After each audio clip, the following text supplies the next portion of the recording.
Now, Cgtn, if I pronounce that correctly, the fourth row, please. Cgtn.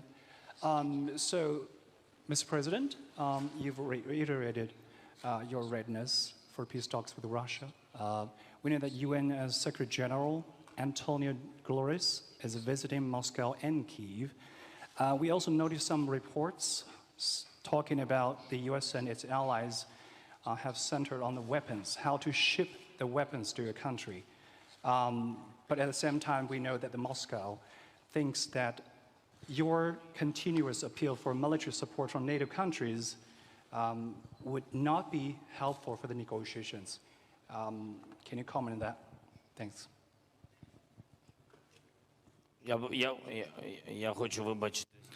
I'm sorry, can you please repeat the beginning of your question? The start of it. From the very beginning, if you can. Sure, of course. I think you were talking about your readiness for peace talks with Russia. We know that UN Secretary General is coming to Moscow and Kyiv to promote the ceasefire or peace. At the same time, we know some reports talking about the US, its allies, have centered on weapons, how to ship the weapons to your country.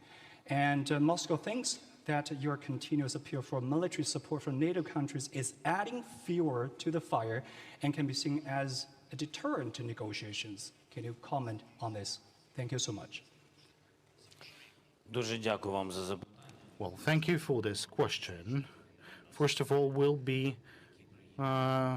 welcoming the Secretary General, who will arrive to Kyiv. We'll have negotiations. I believe that we have made a lot of steps to change even his position, to have his position being reinforced with regards to the support to Ukraine. I had a number of personal meetings with him, and I told him that you can't have a balance in between of your relations with Ukraine and Russia.